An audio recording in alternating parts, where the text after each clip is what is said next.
This week on the Steel Report, the Northeast Iowa Food Bank launches a brand new campaign, how you can get involved.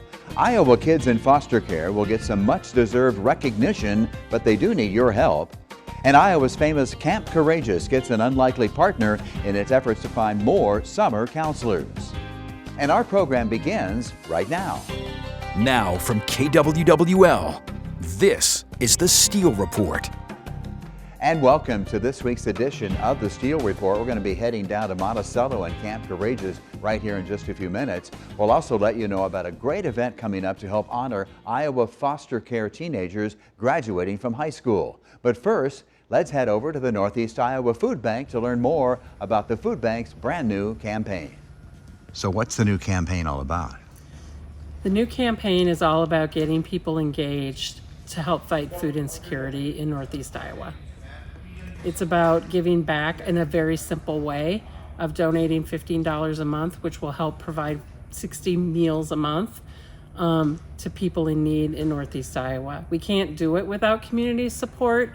The food bank is a private nonprofit that's run predominantly on community donations, and this is one easy way that people can get involved in what we do. What was kind of the thought process on going with the letters? You know, the letter behind it, I should say is everybody likes acronyms, but Team NEIFB is really about a shortened version of what the Northeast Iowa Food Bank is about. It's just bringing it down to really just very minute details of what the bigger picture is. We're a team, like to say Team Northeast Iowa Food Bank kind of can be a mouthful. So if you say Team NEIFB, it just brings it all home it's just easier to grasp for people, I guess. This is probably a good way to say that. What has been the reaction so far? Really good. People are positive. I've had people come up to me and say, I really like your new branding. I really like your new campaign. I think it's catchy. I think people will understand what the need is. And so for us, that's great because we want people to engage. We want people to engage and donate, but we also want people to engage to understand that food insecurity exists in our community, and there's an easy way to do something about that. And if they don't want to donate, they can volunteer. They can get on board with what we do to help everybody in Northeast Iowa have access to food.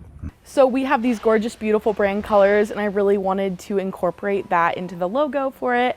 And I basically eliminated the Northeast Iowa Food Bank, like the full written out, because we really wanted it to be very eye-catching, very quick, very modern, and I really just wanted to keep a lasting impression on it. We have a beautiful logo as it is. However, I feel like this really just helps enhance and make it more individualized for the campaign. The response of it has been really great. We're working with Abby Turpin.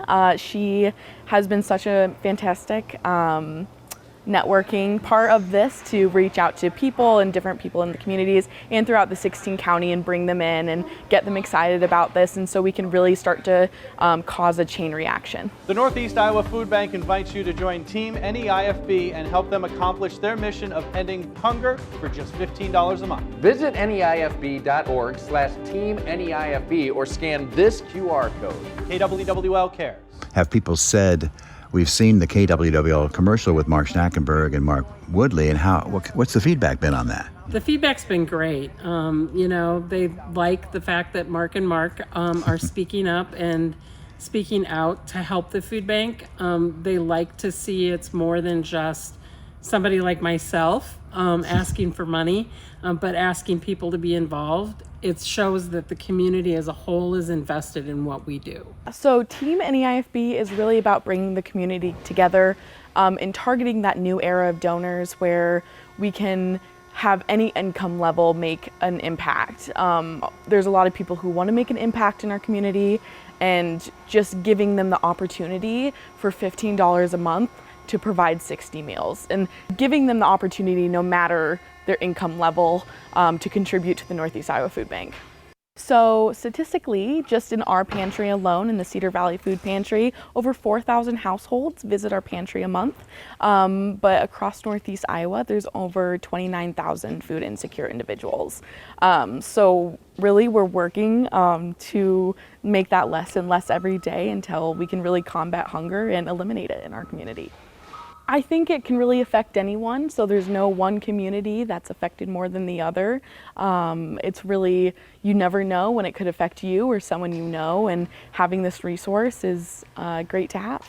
Our job is to make sure that people have access to food, and these 29,000 people who need food have access to it. There's lots of great programs in Northeast Iowa that we're operating or that we give food to that help people make ends meet. And it's really, for us, about access. Whether it's a mobile pantry, the backpack program, our own on-site pantry, Cedar Valley Food Pantry, or a vast network of agency partners that we provide food to on a monthly basis. So you're saying 29,000 people are served right in this area? There's 29,000 food insecure people in Northeast Iowa that are identifying as being food insecure. Right, it is critical because you never know how it's going to affect you. You can be working one day and maybe be laid off the next day. You might have had an injury somewhere along the way and not be able to work. You never know when it's going to affect you. The pandemic, the first month of it, was a highlight of that. People were out of work and they needed food. That's why the food bank is here. That's why we operate the programs that we do, because you never know when you might need a little extra help. Many of these cities are right in the heart of the KWW viewing area. Yeah, they sure are. We serve 16 counties in Northeast Iowa. Independence, Olwine, Postville. I even saw the small town of Orrin in there. Yep, the small town of Orrin has a Independence, food pantry that's a partner of ours. Kalmar is a partner of ours. There's all kinds of different small communities that have food pantries that are serving people right in their community. And it's all a part of what we do, because our role is to access food for them and then have them access the food through us, so then they can provide food to people who come to their doors. There's so many people who are affected, and it's a real problem, and this is just one more way we can include more people in the fight against hunger.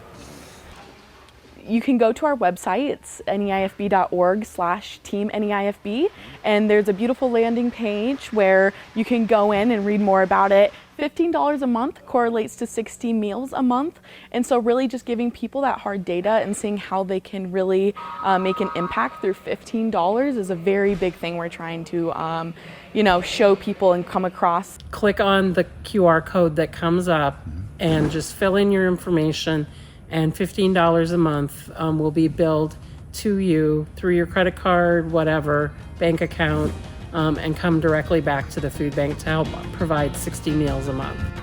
As always, thanks to Barb Prather and everybody at the Northeast Iowa Food Bank. Next on the Steel Report, how you can help honor Iowa foster care teenagers about to graduate from high school.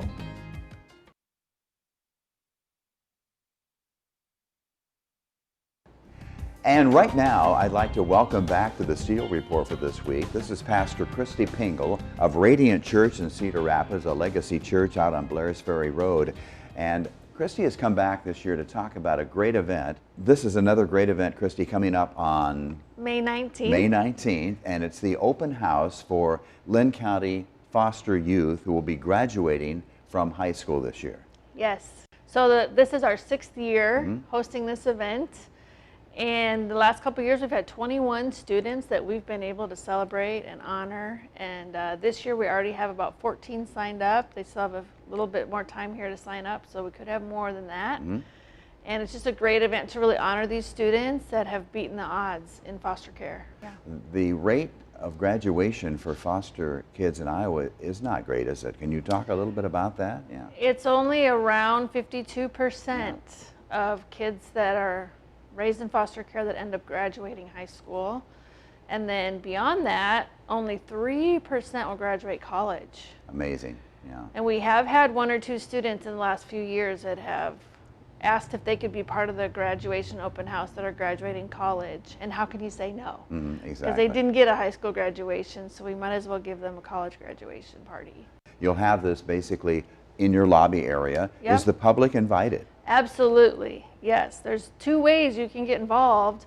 One would be to donate. We get business sponsors that donate money so that we can get every one of these students gifts.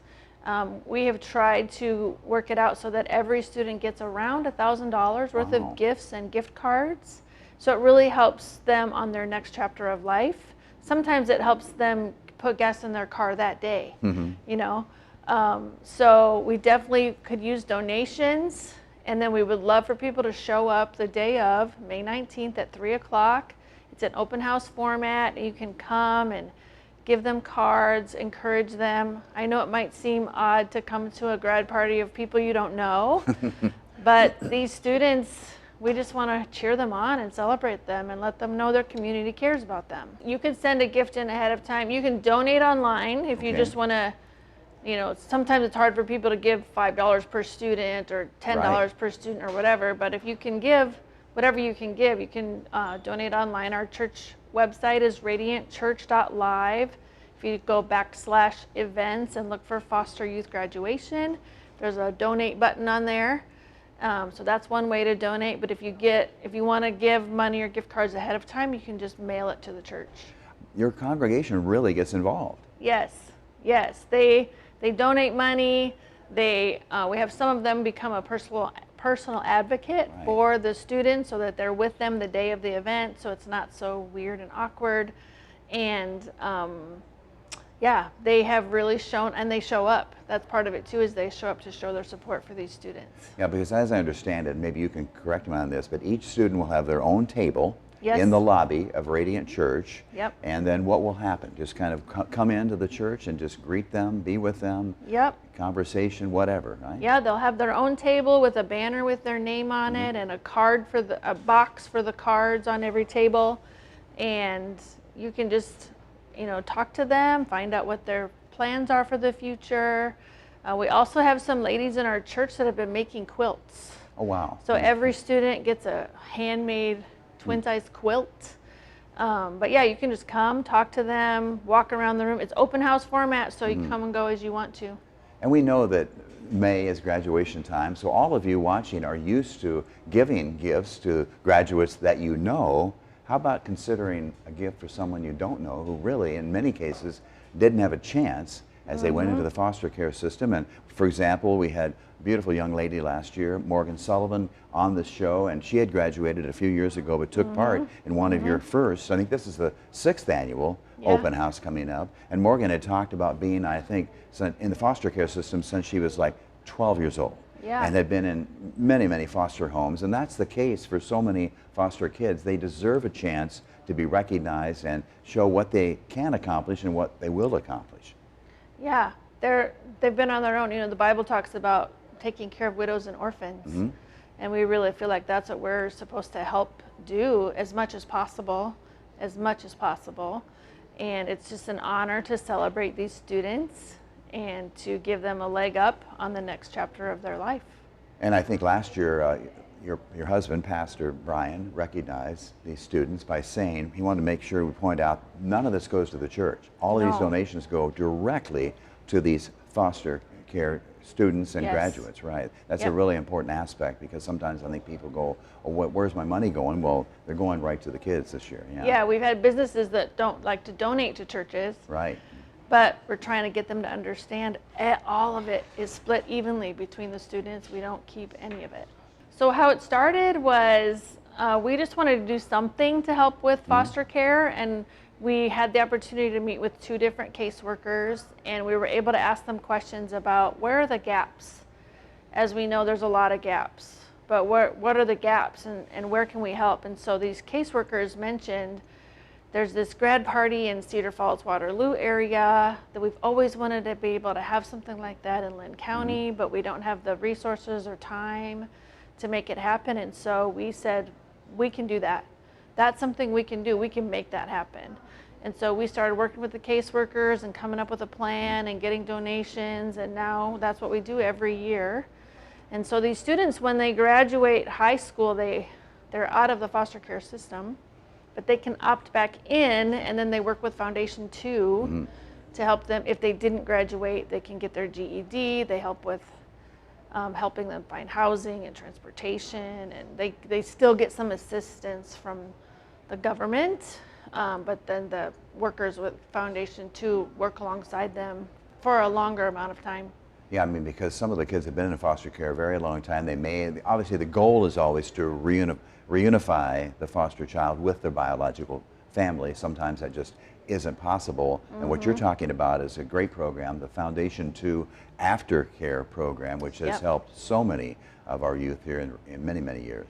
Yeah, and it's another reason why it's so important for our community to show up to this, because some of these students have some family that will come to this graduation open house, and some have nobody that comes with them. They're not in contact with their family, their biological families, or their foster families maybe aren't super involved, and so that's why it's important for us as a community to show up for them. So again, the date is May 19 from 3 to 4:30. It's an open house format. You can come as you want at Radiant Church on Blairs Ferry Road in Cedar Rapids, Iowa.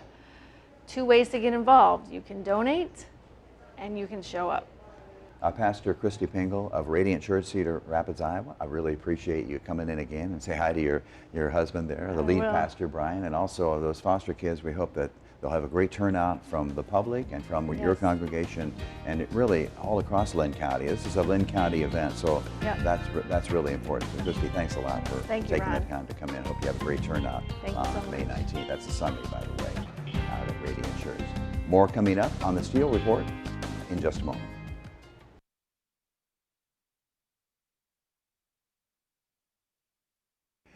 And welcome back to this week's edition of the Steel Report. Iowa's famous Camp Courageous is always looking for additional dedicated and well-trained camp counselors. And right now is getting some help this spring from some UNI students. There are just so many favorite activities at Camp Courageous. The 700-foot-long zip line. For some, it's the popular climbing wall, or the swimming pool, Good job, or the Burma Bridge Challenge. Nicely done, sir. Camp Courageous has it all. It's a 52-year-old year-round recreational and respite care facility for individuals with disabilities and special needs. A 400-acre camp just southeast of the Jones County community of Monticello. Since COVID, Camp Courageous has needed additional dedicated and well-trained camp counselors for the summer. COVID really knocked us down, and it knocked us down hard, particularly with our staff. We were not able to recruit the staff that we had had in the past. The opportunity to work with clients. Enter some University of Northern Iowa public relations majors. Zoe Hutton is a senior from St. Charles. Megan Mead, a senior from Urbandale. And Amari Peshik-Hickson, a senior from Omaha. If his name sounds familiar, it should. Amari is a UNI football running back, a Missouri Valley Conference Offensive Player of the Week last season. Amari is a sports PR major who hopes to become a sports agent someday. And we get to work with actual clients and create PR campaigns for them. That's right. Their UNI senior project is creating a public relations campaign to find more summer counselors for Camp Courageous. Counselors like Carl Pelson. Carl has come to Camp Courageous from Faribault, Minnesota. So for Charlie Becker and Camp Courageous, we are trying to recruit people to apply for summer camp counselor positions. After COVID, their employee numbers kind of went down like everywhere else. This was really eye-opening just to hear about their program and just learning about the stuff that they've done and the work that they've been able to give back to families and communities and everything. I mean, I'm a pretty empathetic person. I feel deeply for people that have less of an opportunity to live every single day, you know, because you never know where you're going to be at in life and who you're going to be working with. So we're just trying to allow people that opportunity. And with some 10,000 campers every year, the need is certainly there. And then we also hire respite counselors. So that's from Friday at 6 o'clock to Sunday at 1 o'clock every other weekend. So we're looking to fill in those positions. The UNI students created a presentation, sent out press releases to news organizations, contacted other universities, and incorporated this QR code into their UNI campaign for interested applicants to go directly to the Camp Courageous website to apply for a counselor position. So a counselor's focus is the campers that they are assigned to for each session. So it's typically going to be 2 counselors to 6 campers. Within that, that means they are responsible for their total care, and with safety being absolutely number one. And then after safety is taken care of, their well-being is taken care of. It's having that transformative experience for them, making camp their Neverland, and really making it an experience that they get to have once a year. And it's all about them. They're not told no, they can't do something because they utilize a wheelchair or need some mobility assistance or have a medical diagnosis. That doesn't matter. It's all about making the experiences happening and achieving whatever goal they have when they set to come to camp. And so we've got a great staff.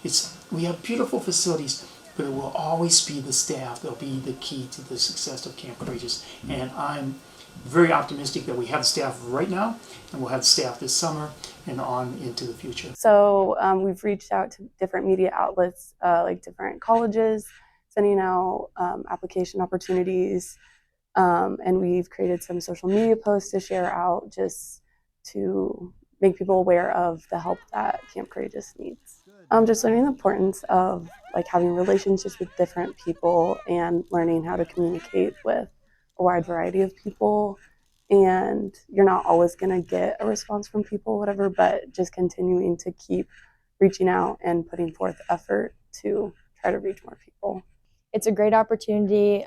Employees can make $600 a week, and that is included with room and board. It's an awesome chance to get to know other camp counselors, get to know the campers, really dive into the nonprofit sector as well.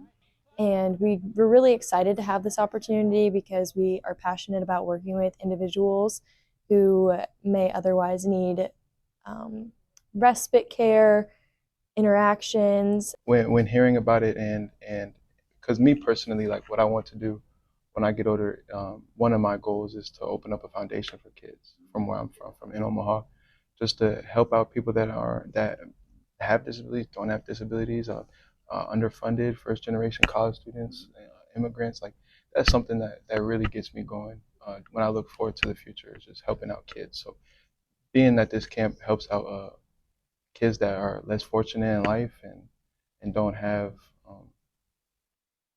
necessarily, I wouldn't say don't have a normal life, but they have to be adjusted to. It just helps me know that I'm trying to help them. So we were really fortunate that there is a Dr. Brand who is a professor up there in the marketing and public relations area. He has 2 children that come to camp during our respite care. And he's the one that contacted Dr. Gail Pohl to say, hey, think about Camp Courageous as far as marketing. And he was there when I first made the introduction of Camp Courageous to the students. A wonderful person. There's nothing better than somebody from the outside that has experienced Camp Courageous and thinks the world of Camp Courageous to influence the students, and they've done a bang up. They did a wonderful job. UNI really impressed me. We have, over the years, they've always had an exceptionally good therapeutic rec program. And over the years, we have received lots and lots and lots of students, interns, and folks like that from UNI. So number one, we're grateful to UNI. We're grateful to the professors for choosing Camp Courageous. And we're grateful for the students that went out and really hustled this and really made contacts and friends and got on Facebook and we're really out there trying to promote the camp. What are some of the events coming up? This year, for our fundraiser, we have Cruising for Camp Courageous. It's Sunday, May 19th. It'll be right here at the camp, so it's a great opportunity to see the camp, do the zip line, play golf, and see hundreds and hundreds of cars. So that'll be coming up real soon for a fundraising standpoint, and then from a camper standpoint and a Camp Courageous standpoint. So Courageous celebrated its 50th anniversary a couple years ago of the founding of the camp. This year we're celebrating the 50th anniversary of those first 211 campers that came to Camp Courageous by having a celebration with all the former staff, all the former volunteers, and we're doing that June 1st. We're going to have a great celebration here at Durgan, and the whole facilities will be opened up for activities. It'll be a great reunion, and we're really looking forward to that. And by the way, you can find that QR code and more information on Camp Courageous on our website right now on kwwl.com. That's it for this week. As always, thanks for watching. We'll be back here next week with a new edition of the Steel Report.